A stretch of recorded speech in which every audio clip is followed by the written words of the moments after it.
মহর্ষি ভৃগু কেন বিষ্ণুর বুকে পদাঘাত করেছিলেন? পদ্মপুরাণ অনুসারে জানা যায়, একদা সরস্বতী নদীর তীরে মহর্ষি কশ্যপের নেতৃত্বে একটি বিরাট বৈদিক যজ্ঞের আয়োজন করা হয়েছিল।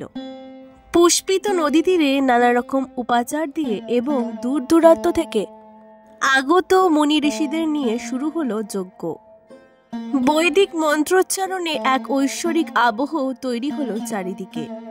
ঘটনাক্রমে সেই যজ্ঞস্থলে হাজির হলেন দেবর্ষি নারদ।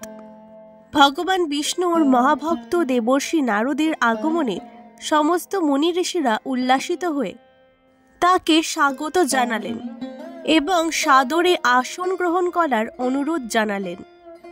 এক পর্যায়ে দেবর্ষি নারদ ও ঋষিদের মধ্যে শুরু হলো শাস্ত্র আলোচনা।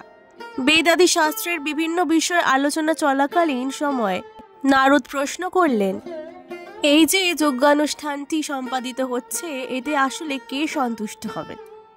মহর্ষি নারদের এই প্রশ্নে হতভম্ব হলেন উপস্থিত জ্ঞানীগুণী সকল মুনি ঋষিগণ। কারণ তারা বুঝতে পারলেন এই প্রশ্নের আড়ালে আরও একটি সূক্ষ্ম প্রশ্ন নিহিত রয়েছে, আর তা হলো ত্রিদেব তথা ব্রহ্মা, বিষ্ণু ও মহেশ্বরের মধ্যে আসলে কে শ্রেষ্ঠ। স্বাভাবিকভাবে এই প্রশ্নের উত্তর দেওয়া মোটেও সহজ কাজ নয়। তাই বিজ্ঞ ঋষিগণ চললেন মহর্ষি ভৃগুর কাছে। আপনারা হয়তো অনেকেই জেনে থাকবেন, এই ভৃগু ঋষি ছিলেন অত্যন্ত জ্ঞানী ও বুদ্ধিমান।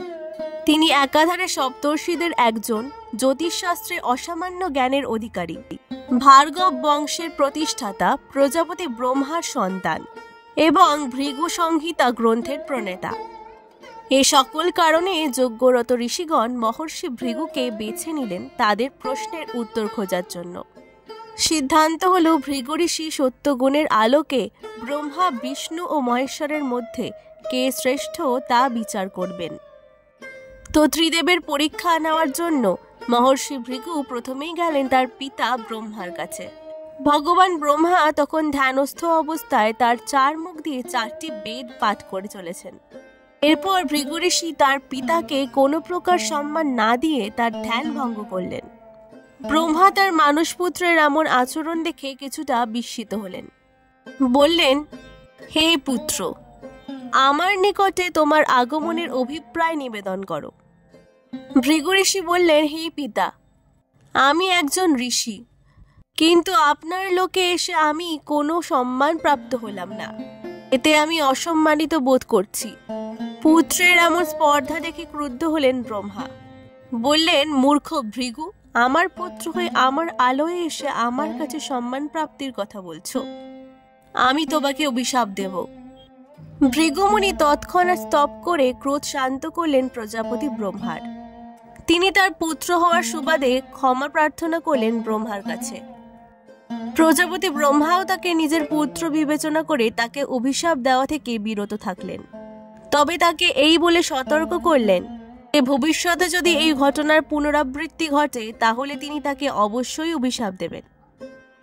এরপর পিতার কাছ থেকে বিদায় নিয়ে মহর্ষি ভৃগু চললেন দেবাদিদেব মহাদেবকে পরীক্ষা করতে। তখন দুর্গম কৈলাস পর্বতের শিখরে তুষার বেষ্টিত হয়ে ধ্যানমগ্ন হয়ে আছেন দেবাদিদেব মহাদেব, আর বাইরে প্রহরায় ব্যস্ত নন্দী মহারাজ।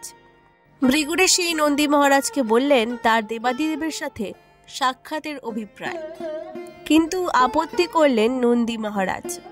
তিনি বললেন, শ্রী ভোলানাথ এখন গভীর সমাধিতে লীন, এখন কোনোভাবেই তার ধ্যান ভঙ্গ করা উচিত হবে না। নন্দী মহারাজের এমন প্রবল আপত্তির সত্ত্বেও মহর্ষি ভৃগু নাছোড়বান্দা। তিনি শিবের সাথে সাক্ষাৎ করার জন্য বাদানুবাদে লিপ্ত হলেন নন্দীর সাথে এবং সবশেষে নন্দীর বাধা উপেক্ষা করে উপস্থিত হলেন ধ্যানরত মহাদেবের কাছে। পরিকল্পনা মোতাবেক তিনি এবারও অনেক কর্কশভাবে ধ্যান ভঙ্গ করলেন শিবের। প্রকৃতিস্থ হয়ে শিব জিজ্ঞাসা করলেন, হে মুনিবর, দয়া করে আপনার আগমনের হেতু আমাকে জ্ঞাত করুন।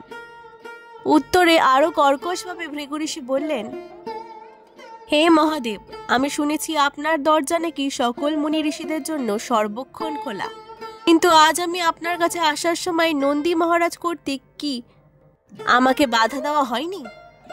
ঋষির এমন উত্তপ্ত বাক্য শুনে শিব তাকে শান্ত করার চেষ্টা করলেন। কিন্তু ভৃগু তার পরিকল্পনা মাফিক মহাদেবের সাথে উচ্চবাচ্য করেই চললেন। এক পর্যায়ে ক্রোধের উদ্রেক হলো দেবাদিদেবের। তিনি তার ত্রিশূল হাতে নিয়ে উদ্যত হলেন ভৃগু ঋষিকে বধ করার জন্য। এমন সময় ঘটনাস্থলে ছুটে এলেন মাতা পার্বতী। তিনি অনুনয় করে থামালেন শিব ও তার ত্রিশূলকে। রক্ষা পেলেন ভৃগু। শিবের ত্রিশূল থেকে নিস্তার পেয়ে ভৃগু এবার চললেন জগৎপতি শ্রী বিষ্ণুর কাছে। বৈকুণ্ঠে শ্রী বিষ্ণু তখন শেষ নাগের উপর শয়ন করে যোগ নিদ্রায় রত। তার পাশে বসে তার পদসেবা করছেন দেবী শ্রীলক্ষ্মী। এমন সময় সেখানে উপস্থিত হলেন মহর্ষি ভৃগু। ব্রহ্মা এবং শিবের মতো তিনি এবারও শ্রী বিষ্ণুর সাথে তার কর্কশ আচরণ শুরু করলেন। উদ্দেশ্য শ্রী বিষ্ণুকে উত্তেজিত করা।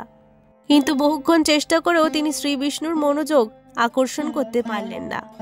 শ্রী বিষ্ণু ভৃগুর আলাপচারিতায় ন্যূনতম কর্ণপাত না করেই নিদ্রায় আচ্ছন্ন হয়ে রইলেন বরাবরের মতো। ভৃগুমুনি তার কর্কশ আচরণ দ্বারা এবং অপশব্দের প্রয়োগ করেও যখন বিষ্ণু নিদ্রা ভঙ্গ করতে পারলেন না, তখন তিনি এক অঘটন ঘটিয়ে বসলেন।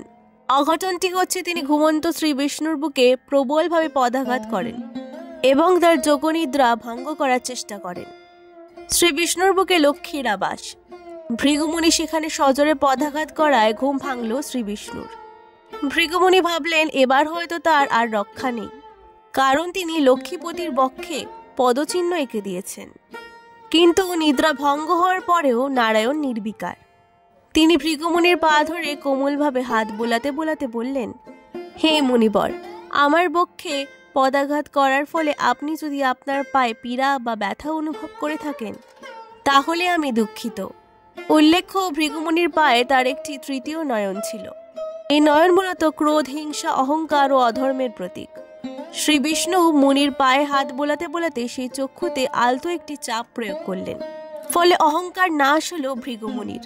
তিনি লুটিয়ে পড়লেন জগৎপতি শ্রী নারায়ণের চরণতলে। বললেন, হে প্রভু, আমাকে ক্ষমা করবেন। আমি সত্য গুণের আলোকে ত্রিদেবকে পরীক্ষা করতে গিয়ে আপনার প্রতি হয়তো একটু বেশি অবিচার করেছি, কিন্তু তা সত্ত্বেও আজ আমি সন্দেহাতীতভাবে বুঝতে পেরেছি ত্রিদেবের মধ্যে আসলে কে শ্রেষ্ঠ। উত্তরে শ্রী বিষ্ণু ভৃগুকে বললেন, হে মুনিবর, আমাকে পদাঘাত করার জন্য আপনার দুঃখী হওয়ার কারণ নেই, কারণ আপনার এই কৃতকর্মের মধ্যে একটি মহান উদ্দেশ্য লুকিয়েছিল।